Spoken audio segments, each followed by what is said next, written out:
welcome to yet another edition of Share with RKB. And today with me, Dr. Victoria, a specialist mu baana treating endwadde nga cancer amune disorders ezibeera mu misaayi gy'abaana. Endwadde ezebbiri ze nyogeddeko cancer amune disorders eziri mu misaayi gy'abaana. Njagala tusooke tufokasinga ddala ku cancer. Abasinga gwe mugamba nti abaana bo tebafuna cancer. Ye abaffe omwana ye cancer waba afaanagana n'ow'abantu abakulu. Kyosobola okulabirako n'otegeera nti omwana wange ayinza okuba yafunye kansa. Kiki ky'otunuulira ennyo andi osobola kwewala otya omwana okufuna kansa? Tugenda kuba tubitegeera ne Dr. Victoria olunaku olwaleero. Dr. Vicky, how are you doing? Oh, I'm doing very well, thank you. How about you? Nasanga ku Dr. yeekolako Dr. bamba tubowa. Nosanga Dr. mutuufu nga bwe yavudde mu bathroom bwaza okukwatako patient. I think tonnalaba baddokita bangi naye baddokita bangi beekolako abato n'abakulu. Nina Dr. Wagabuta Bisoyekere gynecologist anzalisiza abaana bonna abo. Bwe nasooka okulaba omukyala omukakkamu nga takambuwala. Manyi abakyala batuuka mu kuzaalisa abakyala bannaye babeera bakambu. Ate nga yeekolako n'alabika bulungi. Banaye Dr. Bisoyekere nkubuuzizaako miss. How are you, my dear? I'm fine, thank you. Kitambula kitya? Emirimu gigenda bulungi mpozi ejamu. Naffe tuli bulungi abadokita abalekeddewo okwekalakaasa. Baddokita okwekalakaasa kukyagenda mu maaso naye bakyali mu discussions ne gavumenti okulaba oba ekizibu basobola okukisolvinga. Kati mwe badoctors already abali mu nsi abali ku ground emuna amagezi ge mubawa. Anti kaakati era ensonga ebeekalakaasiza erimu eggumba. Kubanga okutuuleko okumala omwaka mulamba si kyangu ate ng'obadde osomye okumala emyaka 5. Some people babadde ku private abazadde bazaddemu ssente nnyingi. Kaakati otuuleko omwaka mulamba ate nga ne bw'otatandika okukola omwaka ogwo nga guweddeko ssente ze babasasula baazisala tezikyali ze zimu. So kwegamba ensonga eyabwe erimu eggumba. Ku Cancer Institute wali watya? Kaakati ku Cancer Institute gye tukolera wali walungi. Kosa abalwadde balwala n'abamu bawona abamu tebawona. And cancer abantu abasinga balowooza nti ali mu bantu bakulu bokka. Naye ffe abazadde tulwawo nnyo okulowooza nti abaana baffe abato basobola okufuna kansa. Kansa aluma abantu abakulu n'abaana abato abaluma. Ye kati statistics zenkana ki ez'abaana abafuna kansa? Kansa aluma abantu abakulu n'abaana abato nabo abaluma. Yes, tetujja kugaana nti percentage bw'oba okomparinga ku bantu abakulu n'abaana. Abantu abakulu abafuna kansa be basinga ku baana abato. Naye ate nga ne mu baana bafuna kansa.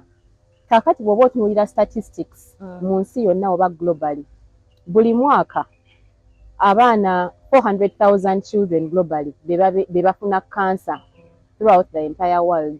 Tegeeza nti it's still a problem ekiri quite significant. Wow. Abaana bano okuviira ddala ku 0 months basobola okufuna kansa oba alina emyaka ekwatandikira?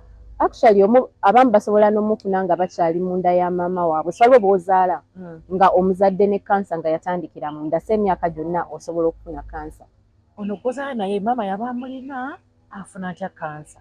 Kaakati naddala abo be bazaala nabo normally kiba kiva ku waliwo kale conditions mu baana ze tuyitanga syndromes. Nga kiba ku genes nti waliwo akakyukamu ng'omwana era akyali munda ya maama naye ate nga tekiva ku maama naye nga kikyuse mu genes z'omwana ye yennyini. Kati abaana abamu muli bw'aba afoominga nti eggi lya mami lyegase n'erya ddadi mu process eyo eya division. Kati olumu waliwo ebitagenda bulungi abaana abo ne babeera nga tebavuddeemu nga mwana wa bulijjo bwe yandibadde abaamu. Awo bwe tuzaala nga tugambye nti omwana alina syndromes. Kati syndromes ezo ezimu kati muwulira ebintu bye tuyita nga Down syndrome ate eyo eri commonest. Naye nga mulimu syndromes endala nnyingi nnyo. Kati ebimu ku ebyo bye bireetera omwana okuba nti risk y'okuba nti afuna kansa ebeera waggulu. Abamu abo ne bazaalibwa nga kansa atandise ng'ali munda. Era actually bw'okola scan at a certain month oba osobola okukiraba ekizimba bwe kiba nga kizimba. Omwana mu lubuto. Ekizimbe kitera kubeerawo mu bifo bingi kuba kati asobola okuba kansa w'ensigo, asobola okuba nti oba abadde waliiso. So ebika bya kansa bingi ebisobola okutandika ng'oli munda. So Down syndrome eno yeeriwa? Kaakati Down syndrome waliwo abaana bootera okulaba nga bw'otunira face bonna beefaanana oba mweru oba muddugavu, like they have the same facial features, oba muzungu oba African, their facial features are the same. Normally babeera amaaso nga matini tugaita slit eyes, kati amatu nga gali lower than bwe gandibadde mu muntu omulala tugaita low set ears.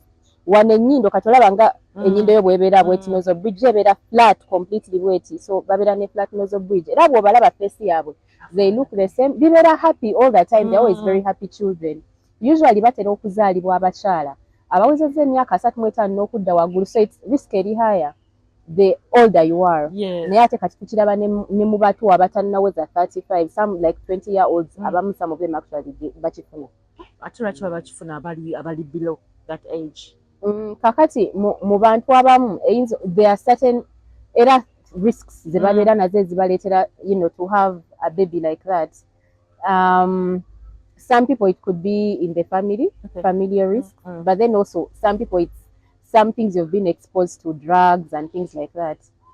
Bana bali wansi abali mu eyo age ezaala abana bali ya 20 naso okuzaala omwana alina Down syndrome abali exposed to the drugs. How? Ate ng'ennaku zino abaana kibalina kati eriŋŋanga ekyo ekiriwo. Abaana abato osanga nti oli yeekuba bwekubi asikansike sisha afuse sisha oba yo si drug eyo. Sisha naye drug. Actually sisha is a form of katugambe nga smoking. Kati nga bwolaba bwe bakola also vaping. Yes, okay? So it's also a form of smoking. Kubanga naye erimu some of those substances that make somebody excited and make you high. Bw'aba aginywa nga tanafuna lubuto asobola okufuna omwana wa Down syndrome. Kale not necessarily nti sisha naye waliwo some substances that can increase your risk okufuna some of those syndromes. Oba okufuna baby nga tali nnomo. What is cancer? Ansooka nakyo nkibuuze. Kakati cancer bwe mba nsobola omunnyonnyola mu lulimi lwaffe Oluganda. Kamunnyonnyole bwe nti kati mu mubiri tulinamu obutaffaali. Obutaffaali bwe bwegatta n'okola omubiri gwonna gwonna. Kakati obutaffaali buno bulina engeri gye bugenda nga bukulamu oba budividinga okusobola okukola omubiri gwonna ne gufoominga. Kati mu process eri bwe buba budividinga waliwo olumu ekikyukamu nti process eyo neetawaanamu oba negootaana ne butandika okudividinga ku rate nga ya waggulu nnyo very fast ate ngeri uncontrollable. Okay? Nti the body normally omubiri gulina mechanisms okugamba nti kati to divide is up to this point kumaawo naye kati zifuna engeri gye ziraba nti it bypasses those processes. So dividing so fast and uncontrollably, and that is how you most times wofunira cancer. Naye ng'ekikireeta ekizibu kiba at the point of the gene nti waliwo akakyukamu mu gene yo kati process eyo n'etandika.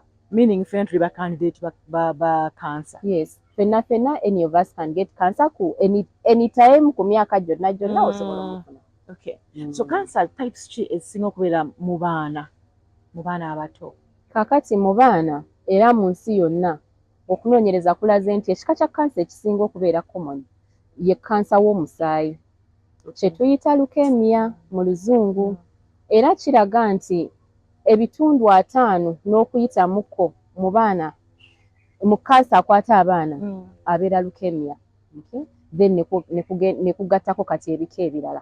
Era ne wano ewaffe wano mu Uganda naffe okunoonyereza okwo tukoze mu baana betujjanjaba ng'era kyekimu nti leukemia ali about 50% of the cancers ze tulaba mu baana. How do I tell? What are the signs and symptoms? Kakati signs ne symptoms oba obubonero kwolabira nti omwana we alina cancer kisinziira ku kika kya cancer ky'alina. Nga bwe tugambye nti omu cancer abeera wa musaayi ate cancer omulala bibeera bizimba. Kati tugenda kusandika ne cancer w'omusaayi kuba tugambye yasinga okuba. Kakati omwana ayinza okulabika naddala bw'abanga yakatandika asobola okulabika nga omulwadde ow'ekintu ekirala kyonna kati ng'omusujja malaria asobola okujja ng'ayokya. Okay? Oba ng'omubiri gumuluma naye amanyi bannaye amagulu gannuma. Okay? N'omulaba nti anafuye sina appetite saagala kulya. Naye ate bwe kigenda kyeyongera mu maaso n'omugayaalirira kati otandika okulaba signs endala ng'okuba nti aggwamu omusaayi. Engeri gisobola okulaba nti omwana aggwamu omusaayi atandika okweruka otuwulira ebibatu bino eby'engalo mu bigere oba n'olaba eriiso lyennyini nga litukudde okusinga bulijjo nga bwe lyandibadde n'olulimi lwennyini era oba osobola oddulaba nga omwana atandise okugwamu omusaayi ng'ali pale. Ekyo kye kimu ky'osobola okulaba. Oba asobola okuba ng'abadde n'omusujja okumala ebbanga katugambe ng'awezezza omwezi mulamba omusujja gumuluma on and off kiseera kasujja kanuma naye omusujja teguwona. Okay, abamu omulaba ng'atandika n'okogga n'aluzinga weight significantly over a period of time nga omwana agenda akogga naye lwaki kimutawaanya. Then mu stages endala ogenda omulaba ng'atandika n'okuvaamu omusaayi ewantu wonna. Kuba kati kanso y'omusaayi kimu ku byaleeta nti obusirikale buli obukuyamba okuba nti tovaamu omusaayi ky'okulootinga nabwo bukendeera. So bwe bukendeera osobola okutandika okuvaamu omusaayi spontaneous ne bw'oba tolina kikkoonye kingenze n'ensenya amannyo n'embleeding ate n'embleedinga nnyo nti ndi awo mu nnyindo n'etandika okuba nga neerumika. Oba olumu ne ŋŋenda ne mutoyi okukola pu nga namwo mulimu omusaayi. Otandika n'obbalaba ku skin kwennyini ng'era omulaba under the skin atandise okuba nti avaamu omusaayi era olaba patches ezo za bleeding under the skin. Kati ebyo ebimu ku by'osobola okulaba. Nti ate wano bwagwa ebbwa lirwawo okuwona. So kaakati sinabbwa lyokka kuba kati ekintu kyetwetaaga okumanya ku kansa ono ow'omusaayi nti tulina obusirikale bwa mirundi mingi mu mubiri. Tulina obulwanyisa endwadde white blood cells, tulina obu red blood cells obukola omusaayi n'obwo obukuyamba okulootinga obutabaamu musaayi bu platelets. Aleetera obusirikale obwo bwonna okuba nti bukendeera. Okay, nti era bubeera non-functional. Kati olumu bwe tukebera ne tulaba nga buli waggulu, bwe buli waggulu bubeera busirikale bwa kansa wabula si buli obwa bulijjo. So bw'oba ofunye embeera eyo ng'obusirikale buno bu white blood cells obulwanyisa endwadde buli wansi, kitegeeza nti buli kantu k'ofunye kakuyisaawo bino kaba ka ssenyiga. Omuntu wa bulijjo wandikafunye ennaku 2 ng'agenze ng'oli bulungi, naye oli afuna ssenyiga n'alwalira ddala n'afuna omusujja ogw'owaggulu nga yeetaaga okugenda ku kitanda. Okay, era okubeegendereza ennyo olumu kati ayinza n'okuba ng'afunye batera okufuna ebiwundu nti bino mu ngalo kunjala emabega mu kabina naddala abaana abato. Okay, ako kokka kasobola omuleetera n'afuna infection ey'amaanyi n'abeera severely sick kubanga mubiri gwe takyalina kasirikale nakamu kalwanyisa ndwadde ng'ali mu zero. Obulwadde buno mbwawula ntya naddala obwo obwa leukemia ku symptoms zino nzawula ntya ku symptoms ez'endwadde endala, for example nga typhoid, malaria oba ne infection zino ezitaggwa bayinza okugamba mwana alina bacterial oba viral infection. Yes. So kaakati ekyo kyo ng'omuntu atali musawo oyinza obutasobola naye kyekyo lwaki kiba kya mugaso omwana bw'oba olaba nga tali bulungi n'omutwalako ew'omusawo. Kaakati ffe ku test ze tukola, test esooka gye tujja okukola yeno okulaba obusirikale butunga butya, ne tukola ka CBC. Okay, kati tutandikirawo bwe tulabamu ekikyuseemu ne tugenda ku test endala. Kati obusirikale ate wetubwekebejja wansi mu microscope n'olaba kika ki eky'obusirikale mulimu obusirikale bwa kansa. So kyetaaga omuntu omusawo asobola okulaba ekyo n'asobola okususpectinga. Ne joints zino okubanga oluma kubanga oyogedde n'ogamba nti amagulu gaba gamuluma nti alumizibwa omubiri gwamu gumuluma. Kyangu nnyo okumisinga kansa wadde omwana alina symptoms nga tugeze w'omusawo n'amumisinga the first time. Kiri possible kubanga era ndabye abaana bangi nga yasooka n'agendako mu ddwaliro omusawo n'amulaba naye kale lwakuba maybe teyakirowoozaako ate ng'omwana yali talaze symptoms amaanyi. Kati ngeri ne test eyo gye tugambye eya CBC olumu actually osobola ogikola ng'ekyali nnomo ng'obusirikale bukyali nga bwe buli naye ate ng'omwana alina kansa. Kati olumu kyetaaga omuntu ng'alina experience mu baana bano ng'abaluddemu asobola okususpectinga bit mu okusinziira ku ekyo. So it's possible actually obba misinga era tuba misinga. Kiki otegeeza nti ng'abaluddemu? Kaakati abasawo bonna okay sigamba nti balina obukugu mu kujjanjaba abalwadde ba kansa. Okay, yes bakisomako mu ssomero naye ate kati kaŋŋambe nti the experience they have is limited. Now waliwo abantu abali specialists nga nze mu kujjanjaba kansa ng'era nze clinic gye ntuulamu specifically y'abaana ba kansa ate nga kino nkikoledde emyaka egitaka wansi wa myaka 5. Okay, so ekitegeeza nti experience eyo gy'obuildinze kubanga oli specialist naye jjukira wagattako ne knowledge mu eno particular area. Kiba easier for you okurecognizinga kubanga okikola buli lunaku than someone who sees ng'amulaba once in a while as just once in 2 months or once in 4 months.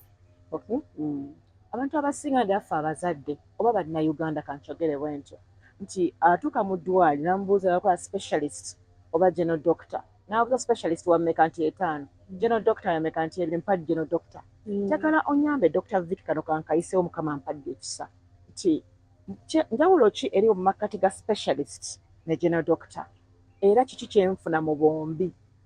Kaakati bwe tugamba general doctor twogeranga ku bano ba doctors eyakamala degree esooka ewaffe wano mu Uganda kuba okwawukako mu nsi z'ebweru ate bo eyo kadda tebagirina. Olumala first degree oyingirirawo ku residence oba masters naye kaakati ffe because eno gap gye tulina nti health workers tebamala twakuyetingawo kadda eyo mu Africa. So kati abasawo bano abamaze first degree ne bakola internship nga tebannabagenda ku masters tubayita those are the general doctors. Kati degree eyo esooka ekuwa basic knowledge okuba nti osobola okujjanjaba ebintu bingi, okay, and both adults ne children. Era n'okulongoosa osobola certain conditions, osobola okulongoosa abakyala n'obazaalisa, osobola okukola surgeries endala ekyenda kyesibye if you've had the exposure and the experience. Okay. Kaakati omuntu bw'afuuka specialist olondawo n'ogamba nti nze ngenda kukola mu baana number 1 oba ngenda kukola mu bakulu. Sikyaddamu kukola bya bonna. Kati bwe mba nnonzeewo mu baana nsobola okusalawo ne ngamba nti ngenda kukola mu baana generally buli ekikwata ku baana oba nsobola n'okusalawo further nga nze bwe nnakola ne ngamba yes nsomye eby'abaana for 3 years kati ate njagala kweyongerayo specializing ate era mu cancer ow'abaana. So that yes my specialty is kulaba abaana ba cancer. Fine omwana alina malaria nsobola omulaba I can treat it, alina cough nsobola omutreatinga, but most of my time ebeera spent in treating children with cancer because that's their specialty. So kati difference ebeerawo mu muntu ali a specialist and a general doctor is that a specialist mweno area gyasazeewo ba gyakola alina more knowledge because they are getting more depth in the training but also in the experience because they spend so much time okulaba this particular patient. So their ability to manage that condition is at a very high level. Wow. So wasooka nobeera doctor nobeera general novaawo neweyongerayo emyaka 3 emidala ofuuka specialist neweyongerayo emyaka emeka okufuukira ddala doctor w'abaana ba cancer? 3. Wow. N'obugumiikiriza, oh my God, that's a lot of time but it's a good thing by the way because ekintu kino lwaki nasazeewo tukyogereko naddala eky'abaana abaana ogenda omwana omuzaala agenda okitegeera nti omwana alina cancer that is too late ng'akozeseza ebintu bingi nnyo atambudde wano amugamba infection amugamba bacterial infection cancer ono ayinza okuva ku kirwadde nga tekivuddeewo nga kirwadde kiruma omwana for example nti omwana alwadde nnyo ekifuba omwana alwadde nnyo omusujja gumutawaanya nnyo cancer alina kwava nti nno olw'okuba omwana ekintu akirwadde nga tekivaawo recurring kiviiddemu okufuka cancer. Not necessarily, especially mu baana abato. Up to this point, cancers ezisinga mu baana abato tugamba nti we don't know the root cause. Yes, tumanyi ekizibu kiba ku genetic level, but we don't know lwaki eyo change ku genetic level ebeerawo. However, mulimu ebintu ebimu ebisangiddwa nti bisobola okwongeza chances z'omwana okuba nga afuna cancer. Kaakati ebintu ebyo mulimu nga kale waliwo amasannyalaze kati kye tuyita radiation nti abalwadde abafunyeeko amasannyalaze kuba kati bwe tuba tujanjaba kansa ebyo bye tukozesa amasannyalaze okukalirira naye omuntu gwe bakaliridde chance ey'okuba nti afuna kansa ey'okubiri eri waggulu kubanga ekimu ku masannyalaze ago gye kaleeta nti gasobola okuleeta mu bugenes buli okuba ng'ofunamu ewayonooneka a breakage of some of those chromosomes ne ki-initiating a process eyo. So even years later omuntu ayinza okuba nga bamujjanjaba kati and 10 years later najja ne cancer ey'okubiri because of that. Ekirala eddagala lyennyini lye tukozesa okujjanjaba cancer nalyo li-increasinga risk era mulimu abaana betujjanjabe n'ogamba nti omujjanjabye 2 years later n'akoma with a second cancer naye ate nga you will not stop treating them. Mu bantu abalala kati waliwo substances endala ze tugamba kati nti oba nga benzene okay if you're exposed to things like that nabyo bisobola ku increasinga risk ey'okuba nti ofuna cancer. It's an alcoholic compound. So it's one of those things that can increase your risk okuba nti omuntu afuna cancer. Naye era nekiri kye nayogeddeko kati ziyinza obutaba kati nga bwe tugamba nti ndwadde malaria biki naye bali ana be twagambye ababeera ne syndromes kuba twagambye nti syndromes za kika kingi nnyo nnyo nnyo. So mulimu abaana abazaaliddwa ne syndromes ezo nga already bo zibaleetera okuba nti bali vulnerable kati biri bye twagambye nti obusirikale bubeera wansi mulimu bali nga eyo syndrome medical condition ng'obusirikale naturally bubeera wansi even without it being cancer. So these kids also have a higher risk of they also end up with cancers as well. Kati abaana abalina underlying diseases tubagattemu naabo nga bola sickle cells, bolaba asthma, bolaba endwadde endala bwezityo so nazo ayinza okubeera nga naye abeera candidate. Ate ezo chronic conditions endala zetwogeddeko zo tetunnaba kusanga risk egamba nti wakuba olina sickle cell oba olina asthma it increases your risk of getting cancer.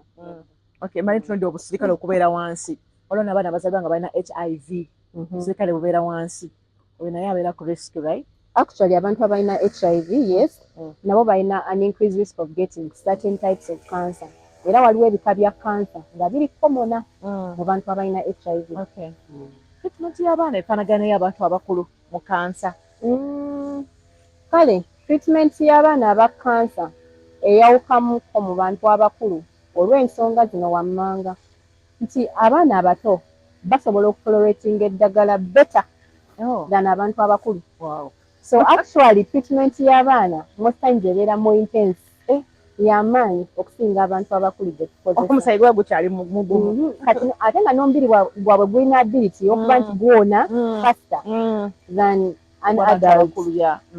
So usually kati eddagala lye tukozesa eryaffe regimens zaffe oba treatment protocols zetukozesa zibeera more intense than adults.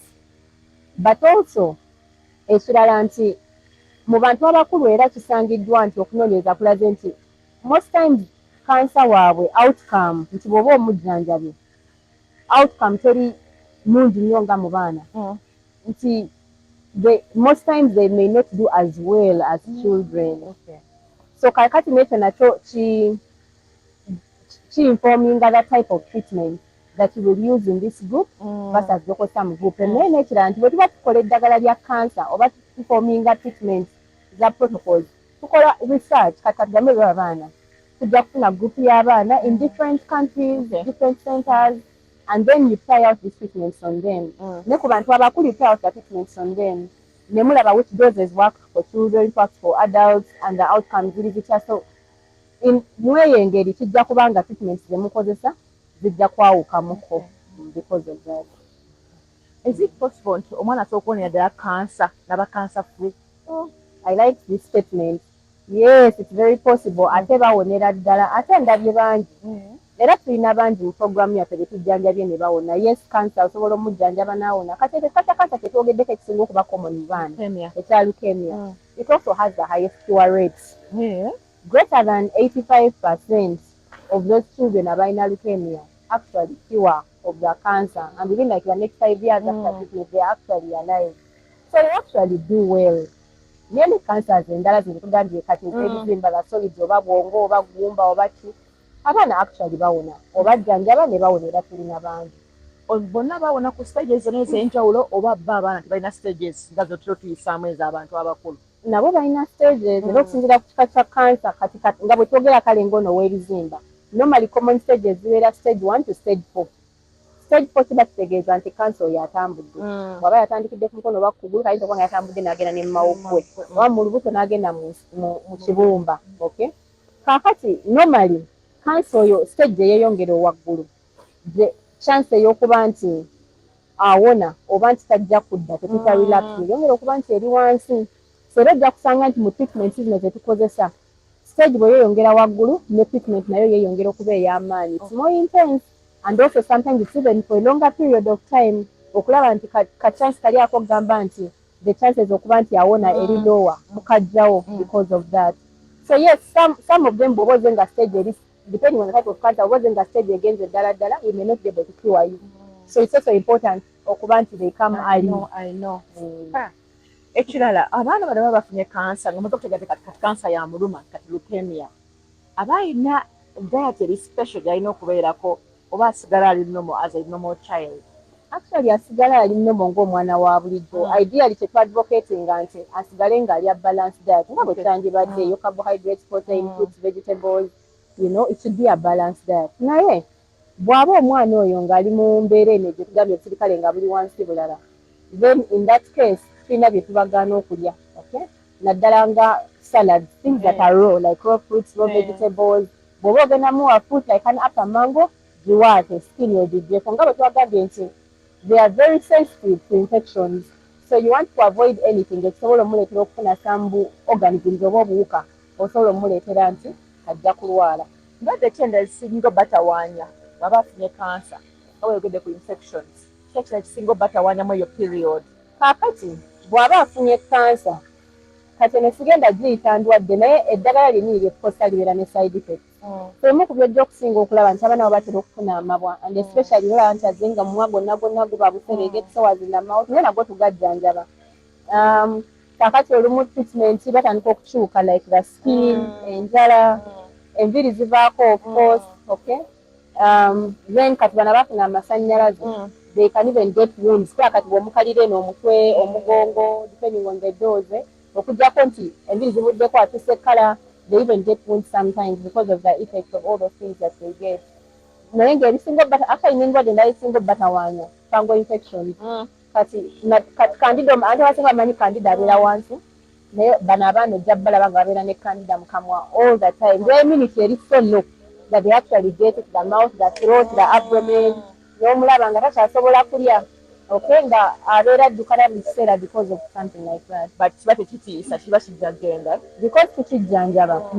So omugajja tutalina kubeera worried because omwana ali ku treatment alaba ayide manyi fe abakazi tutya mangu wena nga omwana wange amabwa gamutabutte akamwa konna kaweddeyo konna ataddukana omutima gutandika okukuba abamu bamanyi okuva ku ddagala kyali kibadde wakaawo n'olaba nti omuzadde mwatanala kumalayo treatment naye amuddusizza. Kale era kibeerawo mubeeramu abantu ababandoninga treatment. Most times ekisinga okuleeta okwabandoninga treatment for some people kiyinza okuba tebalina ssente ate nga sigamba nti eddagala baligula naye ssente transport atuleeta mu ddwaliro okufiidinga. Naye some people of course nga kyoyogedde nti agenza okulaba nga eddagala liri intense, okay, n'alitya n'agamba omwana wange bw'afiira ku ddagala. Of course it is one of the outcomes that can happen.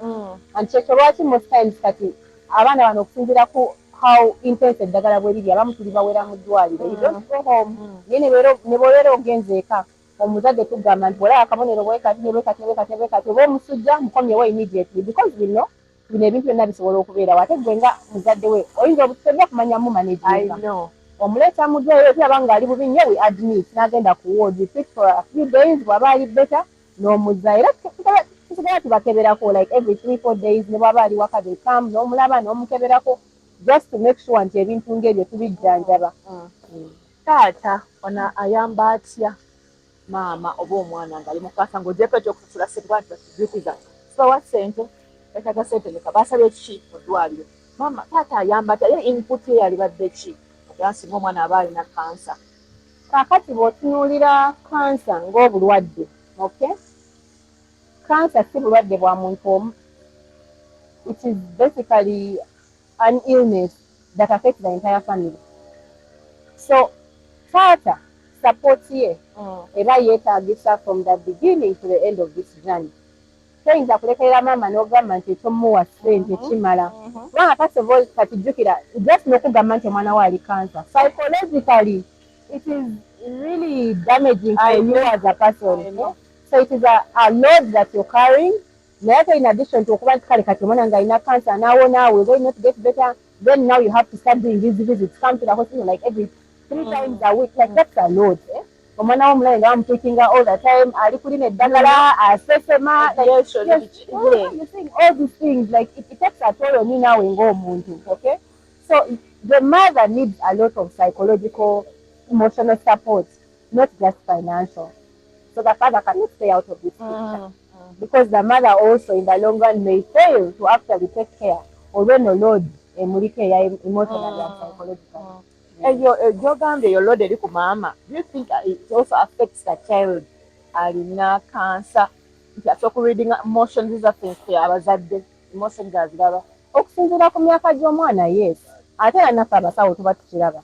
Naddala kati bano abaana abakuzeemu 10 years and above nga tuyingidde ba teenagers kuba kati oye abasobola naye yennyini aba akiraba nti ndi mulwadde, akiraba nti obulamu bwange tebukyali bwe bumu, we are spending a lot of time in hospital, bampa eddagala bwe liti n'abaana bali ku ward nabo abalaba engeri gye batunula, so already naye ali conscious. something is wrong with you. Kakati bwaba alaba mama we nga the mother is breaking down because the parents break down. I know. N'omugamba and they just, n'akaaba and it's so difficult for her to handle.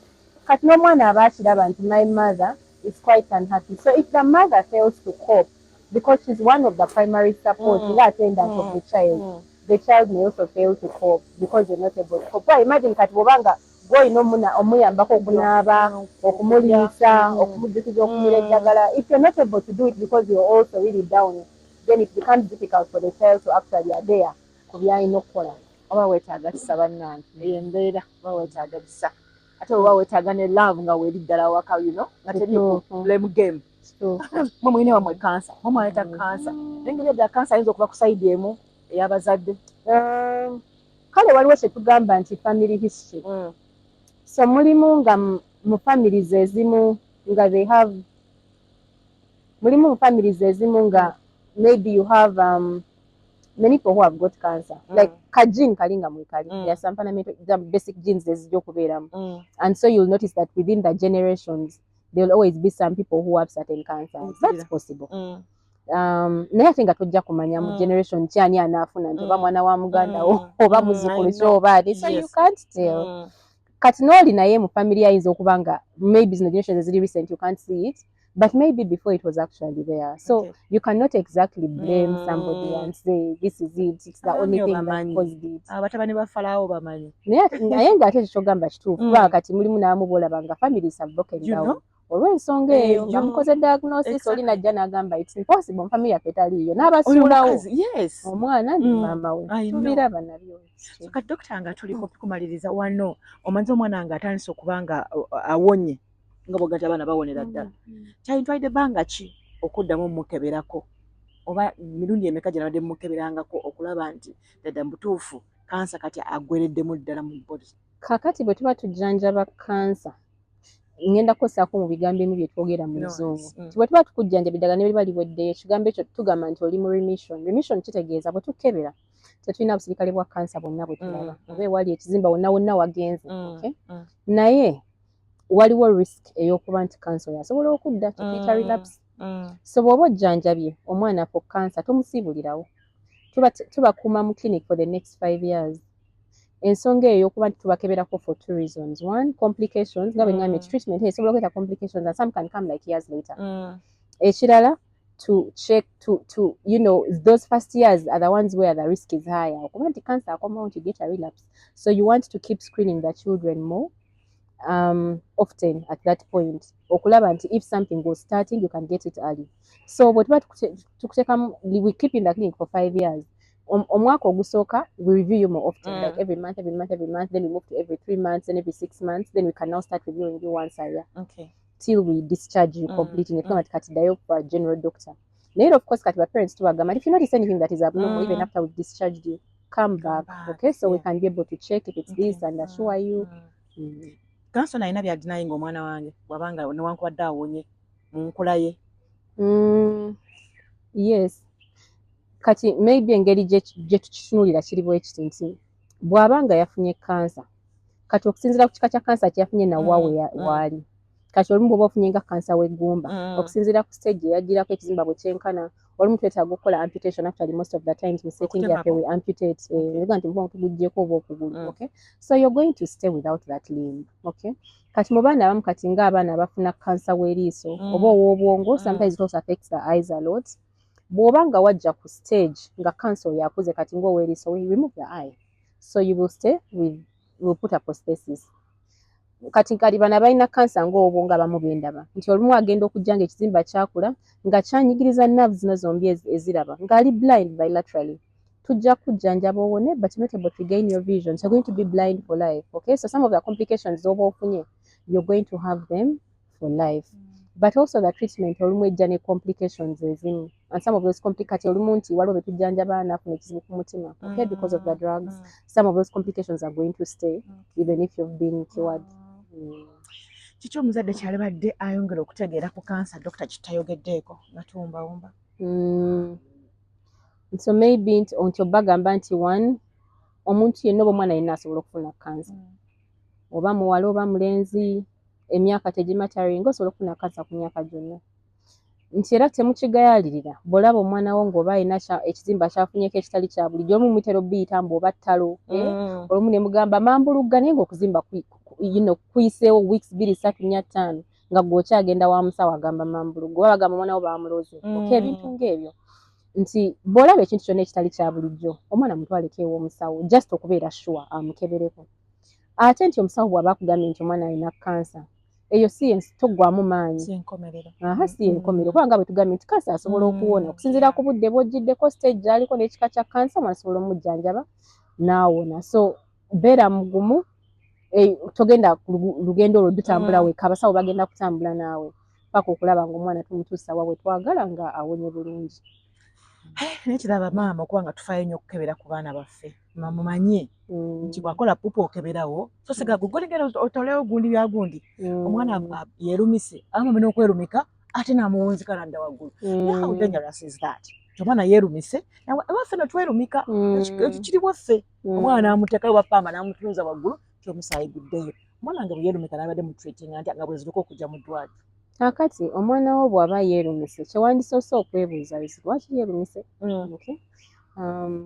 kuba kati abantu bamu beerumika kubanga omusana mungi nnyo abantu abalala beerumika kubanga afunye flu and that's common kati buli vessels obuswa ne bubeera bit inflamed olwa infection eri and then you bleed abantu bamu beerumika kubanga pressure eri nnyo so ebintu bingi ebireeta okwerumika katutegeeza ki nti sayini ey'okwerumika bwebeze togigayalirira yes most times kyetugamba nti bw'oba osobola ng'olinawo ka cotton oteekamu mu nnyindo and then you block a little bit so that esookinga that ka blood and then take the child to hospital the nearest health worker aliwo amukebereko just to make sure nti n'ebyo ebirala byonna byetwogeddeko ne beba sick cancer si byebimuleetera okuba nti yeerumika abasinga abayiwa n'amazzi mu mutwe eneebuuza logic kyali awo omwana yeerumise amutaddemu amazzi amuyibye mu mutwe abuuza omukyala ng'omwana ayongera omusaayi kuyiika amuyiye amazzi mu mutwe namuga akikola tyanze bwe ntube mukola muyiwa amazzi omusaayi ne gwekanga ne gwekwata was so funny so Dr. Victoria omuntu asooka accessinga era kufuna atya